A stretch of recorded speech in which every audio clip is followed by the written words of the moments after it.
Marami ang kinikilig kay Jillian Ward at Eman Bacosa simula nang sila ay pinakilala ni Jessica Soho during the premiere ng kanilang kay MJS, Gabi ng Lagim. Inamin kasi noon ni Emma na crush niya si Jillian Ward. Inamin niya kay Jessica Soho nung interview niya. Kaya naman ginawa ng paraan ni Jessica Soho na magtakpo si Eman at si Jillian Ward. At dito na nagsimula na hindi na tinantanan nitong si Eman si Jillian Ward. Ating alamin kung paano nabuo ang kanilang love story.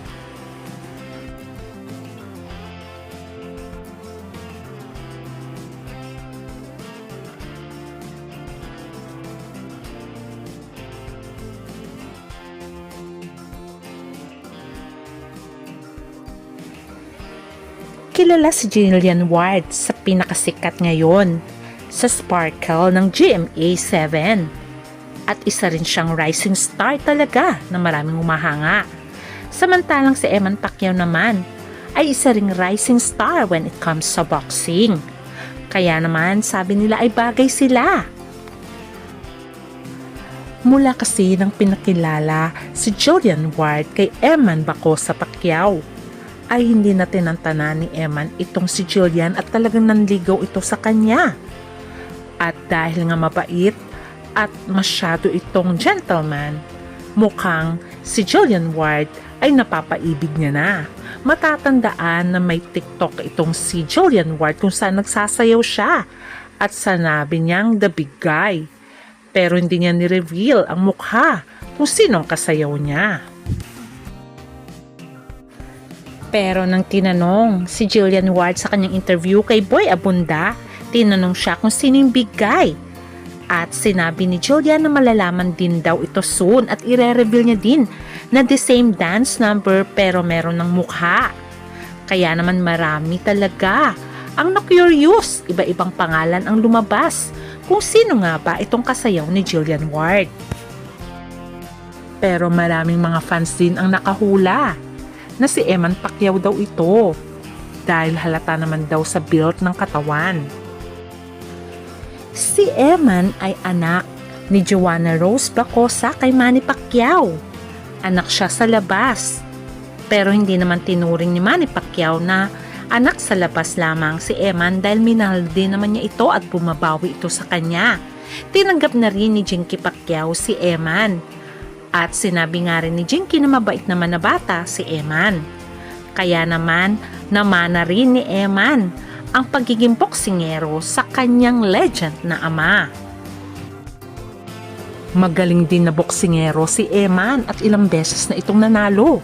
Nito nga lamang ay nanalo siya at natalo niya ang isang Indonesian when it comes to boxing, kung saan nga ay naspatan si Jillian Ward na nag-cheer kay Eman Pacquiao. Marami ang kinilig nang makita si Jillian Ward na nag-cheer kay Eman Pacquiao at nag-flying kiss pa nga si Eman. At nag-flying kiss din pabalik itong si Jillian. Dito na nagkaroon ng haka-haka. Napaka nga si Eman ang tinutukoy nitong si Jillian na big guy. At makikita rin naman na nandun ang support nila sa isa't isa at pagmamahal. Kaya naman marami ang kinilig. Bago ang laban ni Eman, ay pumunta si Jillian Ward na surprise nga tong si Eman kasi kasama pa nga ni Jillian ang kanyang parents na nanood din. Kitang-kita dito na niyakap pa nga ni Jillian Ward para bigyan ng support. Itong si Eman pati nga nanay ni Jillian ay yumakap din. At na-meet na nga rin ni Jillian ang parents din nitong si Eman. Lalong-lalo na ang kanyang mommy na katabi niya pa rin nung time na nanonood siya sa laban ni Eman. Kaya naman sa pagkapanalo nitong si Eman sa laban niya sa Indonesian boxer na si Reynold Kundimang in Tagbiliran City ay inaalay niya ang kanyang pagkapanalo sa kanyang mga magulang, sa fans, at especially kay Jillian. Kita nyo naman ang sweet at si Jillian daw ang nagbigay ng inspiration para siya ay manalo. Kaya naman nakakatuwa dahil marami ang kinikilig sa kanila at bagay naman talaga sila.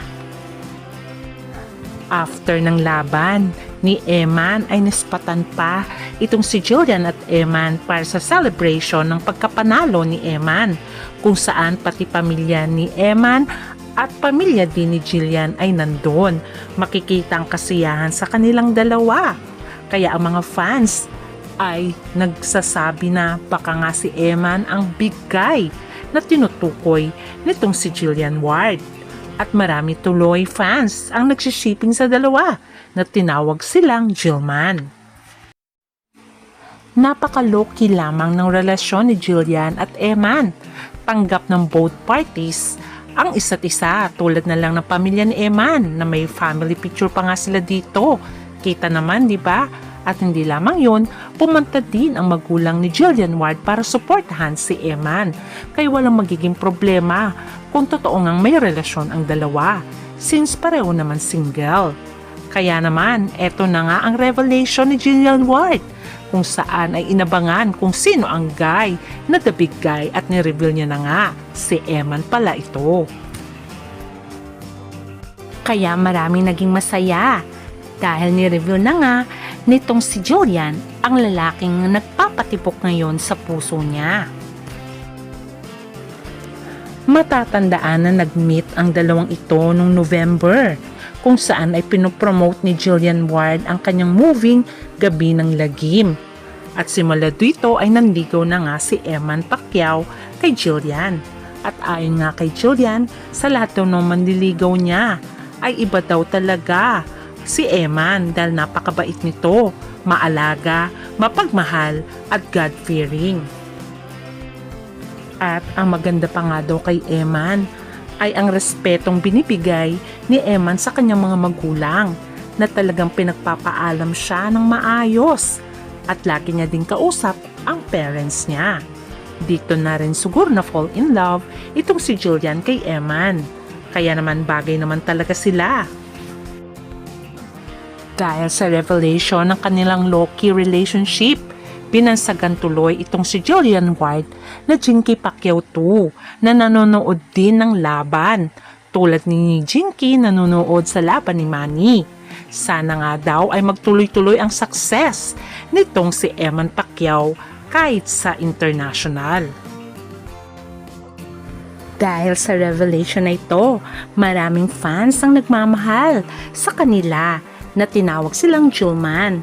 At sana nga daw sila na ang magiging forever. Tulad ng sinabi ni Jessica Soho na biniro sila noong unang pagtatagpo nila na pag sila ang nagkatuluyan, kunin siyang ninang. Kaya naman maraming nag-wish na sana sila na ang magkatuluyan hanggang sa dambana. Kaya itong ating aabangan. Hanggang sa muli, please don't forget to like, share, and subscribe. Bye!